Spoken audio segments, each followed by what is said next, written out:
and welcome to Secure and Secure, hosted by me, Johnny Seifert. This is the Celebrity Mental Health Podcast where I say it's okay to not be okay. And whether you're watching on YouTube or listening where you get your podcast from, click that subscribe button and let's keep spreading the word. It's okay to not be okay. Now, let me tell you about my guest today. My guest today is a TikTok star who celebrates all things Irish on his TikTok channel. His second book, Hitched, is out now, and it might be one of the best books I've ever read. So to talk to me through the mental health themes of the book, I'm delighted to welcome to Secure and Secure, it's JF Murray. Hello, JF. Thank you so much for having me. I'm very excited to be here.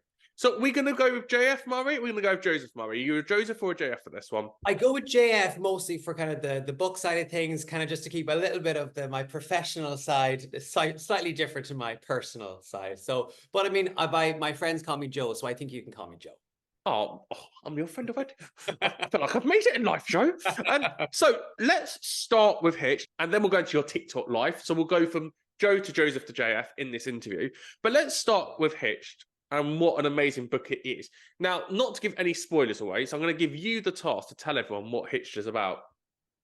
So Hitched is a story about a girl called Kate, who's very much a planner, and she has just planned her perfect wedding, which is in 7 days, but she's also gone a step further and she's planned her bachelorette hen party in Las Vegas with her 3 best friends. Now, most of the time, the bride doesn't plan the hen party, but because Kate is Kate, she plans everything. She wants nothing to go wrong. But when they arrive to Vegas, she bumps into her toxic ex-boyfriend, Trevor Rush. And after a drunken night of debauchery, she wakes up married to him. But her actual fiance, Norman, is at home and her wedding is in, I think, 5 days. So she has to get an annulment from Trevor in order to go back home to Ireland to have her perfect Irish fairy tale wedding. But the question is, as she kind of gets to know Trevor again, and he says, I'm not signing the annulment until you go on 3 dates with me just to make sure you're not in love with me. He's been very cheeky. He's been very toxic, which we kind of like sometimes, but he's the nice level of that. And the question of the book is, will her old feelings for Trevor start to bubble back up? Or, should she risk it all in Vegas, or should she go back home for the kind of classic Irish wedding? So I won't spoil what happens in the end, but there's a lot of kind of being torn between 2 worlds, I would say, in the book. Brilliant summary. Well done. I think you know your book quite well. I think you've written it. And also there's the other elements, obviously, that you've got other characters on the Hindu that also have their own individual storylines and their way of talking. The writing for me was just outstanding. The way you wrote the 2 characters of Siobhan and Chloe, and the banter and the lines and the innuendos, I just can't get over how brilliant it was. How did you find the writing process, being able to be that naughty, but also being very straight when you're coming up with a proper storyline arc of a beginning, middle, and an end? Well, I really, really enjoyed writing the book, and I think that probably comes across in the writing. If I don't want to write something, I'm probably not going to, because I have to feel that the writing element is fun. And it was the same in my first book, Fling. I had to enjoy it. I had to go on the journey with the characters. I never wanted to feel like I had to just slug it out. And I didn't want it to feel like work, if you know what I mean. So I liked there's plenty of jokes. There's definitely in each chapter, there's at least 3 or 4 jokes. And I think that helped me kind of, as I was going along with the story, I knew what I had wanted to happen. I knew I had it all mapped out, my beginning, middle, and end. But the jokes along the way and the fun, maybe side plot with the other girls, that made it just that bit much more fun for me to write. And that's something I do with all of my books, definitely. And that's why you should go and buy Fling as well as Hitch out by now. Absolutely. So the way this podcast is going to work, Joe, is I've gone through your book with a tooth comb and I've picked up a couple of quotes and I want to reflect them on you. But the first quote I'm going to take is from page 42, and it says this: podcasts are for one thing and one thing only, listening to horrifically gruesome serial killer murders on your morning commute to work. Now, Joe, you're sitting here on a podcast. Mm-hmm. I mean, you've written these words. Who is the serial killer out of me and you?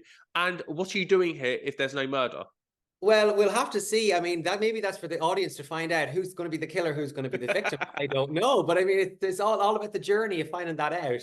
Well, I will say that's probably a bit of a sweeping statement that I did make, but it kind of reflects me a little bit, because when my go-to podcasts are horrific serial killer murders. And don't ask me why. And I know there's a lot of people, a lot of girls especially, who are really, really into this. Like I have cousins and I have friends, and we're obsessed with these kind of podcasts. But it's hard to explain. I don't know why I love them. But at the same time, it's just like a weird, like, I think listening to them, even in like kind of a safe environment, you're like, oh my God, that could never happen to me. Thank God. You know what I mean? So that's an interesting one. Now, of course, there are plenty of other podcasts that offer plenty of more variety to people. But I think in the context of the book, they were kind of before that line, they were making fun of those, you know, the alpha male podcasts that really get under my skin. And there's all these ones. And there, it's kind of become a TikTok trend as well, where it's like, it's when there's two kind of just straight men talking and they're kind of saying about what women should do and what women shouldn't do. And I'm just like, but it's not relevant to their lives. You know what I mean? Like, who gives them the, why do Like they decide? A Chris Williamson style person who does that. Kind of like, I mean, there's so many, and it's all over TikTok, and like I keep clicking not interested, not interested. But no matter what happens, these videos of these two men being like, oh yeah, well, women shouldn't do this, and I'm just like, why are they talking? You know what I mean? It's just not their place to say, you know. But it's interesting when you think about podcasts. I think for the majority, the reason people got into podcasts was because of Serial. And Serial would have been about 10, 11 years ago. And that was following the murder and the court case of a guy called Anand, I think. And it was basically following this court case, and he wasn't guilty. And because of the podcast, the trial went back to court and it was found he wasn't guilty after all that. And that's all because of a podcast and the journalism. And I think that's why we're interested in murderers, to kind of go, well, why are you the way you are? Same as what I do here with insecurities. But I think with murderers, there's always that question of, murder is wrong. Why would you go and do it? That's what I'm, especially as a writer, I'm really interested in that, because it's like, it's something I can never imagine ever being in that headspace. But the fact that that does happen, I'm just like, what series of events led them to that? Because, you know, there's always a story leading up to that moment where they decide to, you know, go on a rampage, which is terrifying, but there is a bit of interest. I'm just like, how did they get there? You know what I mean? Well, everyone has a trigger, and it's interesting when you talk to people who, for example, are paedophiles and that or have been sexually assaulted, and it turns out the trigger was it's learnt history because they've been through something themselves, and so you've got to strip it back to work your way up to go, okay, that's why they are the way they are. We're not excusing it, but it's almost that rehabilitation rather than just go to prison. That's it, done, and no education about it. Yeah. But it's, I don't know, whatever it is about podcasts, it's like, for me, I want to be in a world that's so detached from mine. You know what I mean? It's hard to, well, it probably goes back to just escapism, because it's the same reason people read books, I suppose. You're like, you want to put on the headphones and you want to kind of go to a different world for like half an hour or an hour. And you just want to, I suppose, leave your life behind for a few minutes, you know, or even a few minutes a day on your commute. Pretend you're not on the bus, pretend you're not on the train, and go somewhere different. Well, talking of going somewhere different, I'm going to go all the way back to page 1 of the book and start this story with you, Joe. And the first quote I took is a great quote, and a quote that I use all the time: fail to prepare, prepare to fail. And it's one of those quotes that's, you kind of get taught. I remember being taught this in primary school. And it's that fact of, do your research, do your prep, and then you'll see the results. There's no point thinking you can just wing something. So when you're looking at your TikTok channel, for example, and you've got this massive following there, what's the research that you do so that you don't fail and that you keep going viral? I mean, you've had 5 million views on some of your videos, mate. Yeah, I mean, I would say one of the reasons for my success on TikTok was that I was an early adopter. So I got onto the platform when people were still saying, what is TikTok? You know what I mean? Because I was like, I have a background in marketing. I've done some work in marketing. And I said to myself, okay, I've heard a little bit of buzz about this. Let me just see what the hype is. Of course, an hour later, I was addicted and I was swiping and swiping. I couldn't get off it. And I was like, wow, this is a very powerful app. So I said, let me make a few funny videos, see what happens. And from there, I started to get lots of views, lots of followers, lots of likes. And it's been kind of crazy. Like, I mean, it's probably a little bit more difficult now because, I mean, some of the jokes that are on TikTok, they've already been done, I suppose. Like in Irish TikTok, for example, the Irish mammy video of like, you know, things Irish mothers say, that was like your classic go-to one. Like, you wouldn't necessarily make those videos now. It kind of feels like, well, everyone said everything that has to be said on that. But in terms of me planning out what I would make a TikTok about, I'd like to keep it Irish, because I think the algorithm tends to focus on your local area. So if I make something Irish, put a few hashtags, Irish humor, something like that, I find that'll perform better than something that's trying to please everyone. You know what I mean? With TikTok, it's almost like the more niche you go, the more views you're going to get, which feels counterintuitive, but that's what I found anyway. Which is interesting because as you grow your following and you become what they call an influencer, there's all the conversation about sponsorship and marketing and paid commission partnerships. And you're right, that's on a niche. So, if it's to do with fashion or with food. However, TikTok, as Instagram used to be, and as Twitter and as Facebook and MySpace and Bebo, it's supposed to be for the mainstream of just what you enjoy. And you don't enjoy just one thing. And you just doing Irish content is obviously very much focused on a very specific market. However, you've got many other interests as well. And so you should be able to showcase that and go, here's my TikTok channel. Here are the different identities that I have as a person. And yet, because of TikTok and the way the algorithm works, you're having to conform to a certain way so that that algorithm picks it up so you can get followers. Yeah, well, and as well, some of my content I've kind of pivoted slightly into kind of more book talk stuff because like I'm a reader, I'm a writer, it kind of makes sense. So I try to connect my, as you said, the different personalities, different personas, which we all have, especially online. And I do find that TikTok is a good place, same as Instagram as well, but it's a good place, especially TikTok, to merge your different interests. Now, not everything is going to be a viral sensation. Some of it's going to be, lower kind of views, but it does give you that opportunity to link the different personas you have. So I like Irish comedy, I'm a writer, and my books tend to have Irish comedy in them. So I can kind of connect those two worlds. And it's been working out well so far. And definitely TikTok has driven quite a lot of sales for the first book, Fling, and hopefully for Hitch when it comes out. I mean, Security and Skill podcast, which you're currently on, is going to really drive those sales, isn't it? Oh, yes, absolutely. Yeah. I should give you a promo code. At JF Murray 10. Yeah. Right, let's go to page 32 of your book. We're living in a hookup era. No one wants serious relationships anymore. That's a big statement, especially when we look at the dating apps and that window shop view of just swiping based on the way that someone looks. Do you think now, in 2024, the way we're looking at the world, the way that we're kind of going, look, we've all been on the apps for like 10 years now, the pressure's kind of been off because everyone's got married now, had they met on the app. Whereas now we're in this generation of, look, just go and have loads of hookups. You don't need to get married because that moment's gone. Everyone who wanted to get married is married and has now got kids and they've forgotten about you. So why don't you just live your best life now? That's a funny one because I do think, so that quote, I'll edit it slightly for how I feel about it today. I think people do want the relationship, but it's harder to get it because it's almost like the paradox of choice.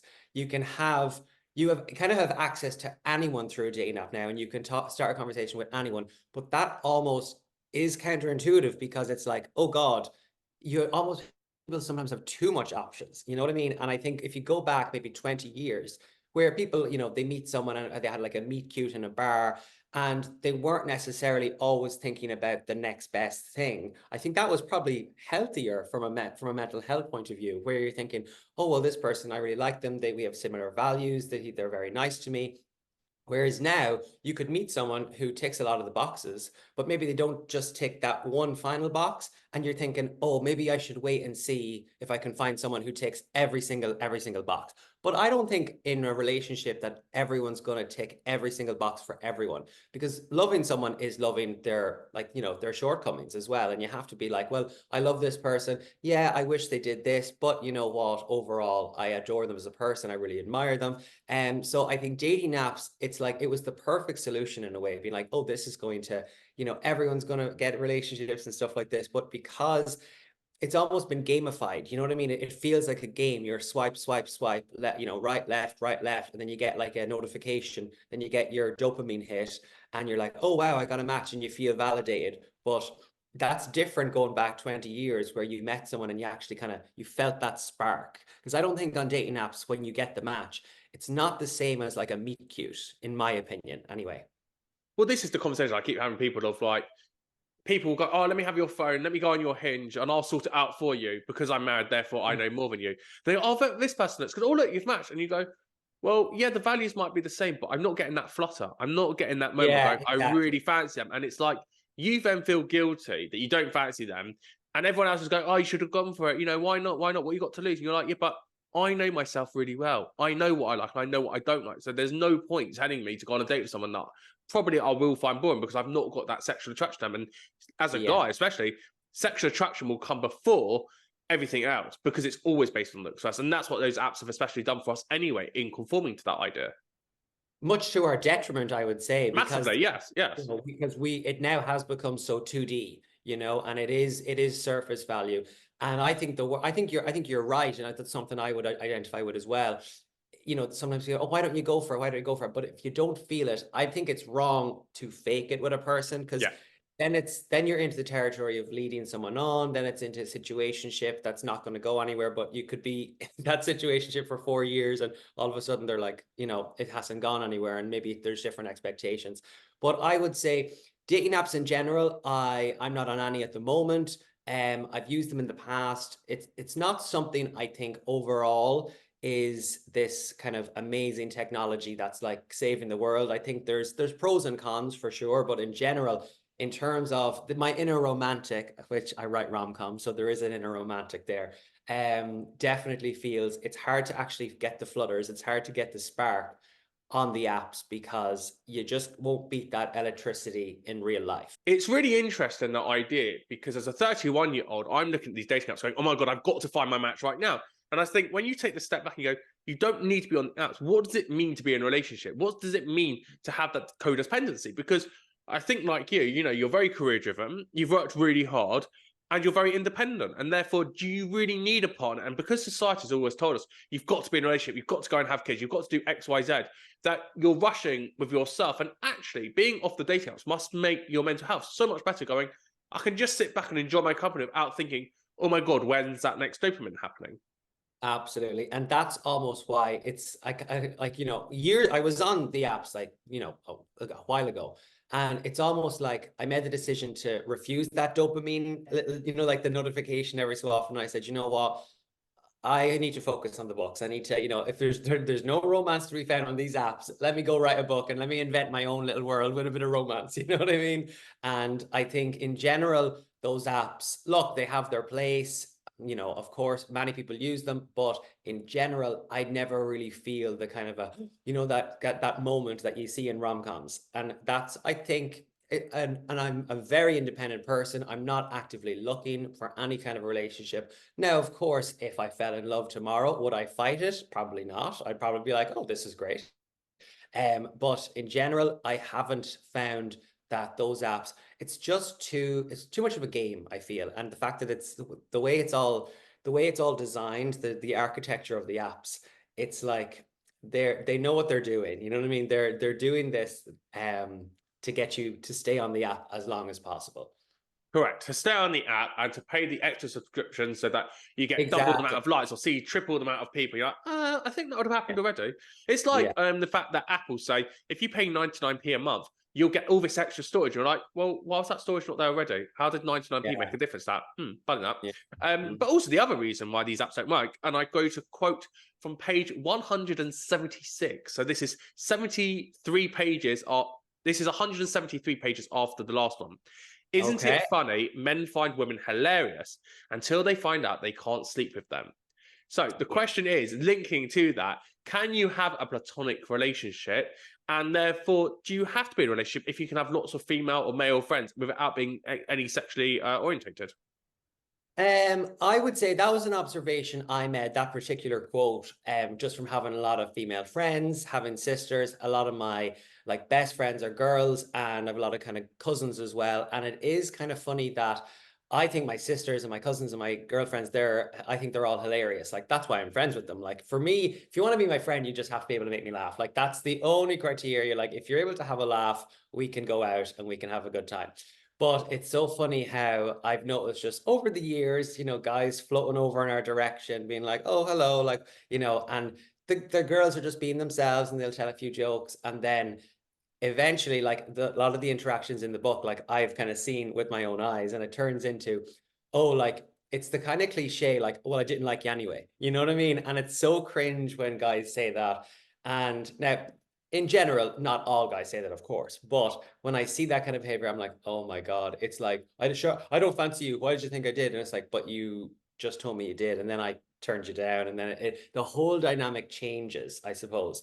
So I think I would like to I would like to live in a world where, you know, people can just flow to each other in the bar and there's no ulterior motive, and people can just have a laugh saying, so great to meet you, maybe see you again, blah, blah, blah, blah. But I think in my experience, especially in, well, in straight bars anyway, you know, the guy floating over and laughing at all the jokes. And then if there's any kind of I have a boyfriend, or I have a this, or I have a that, or I'm kind of seeing someone, it's almost like they do a full 180. You know what I mean? And at least that's what I've seen happen. It's an element that I don't like about the club life. It feels too transactional. It's like, well, we can still have a laugh. There doesn't have to be an end game. I completely agree with you. The final quote I'm going to take from page 357.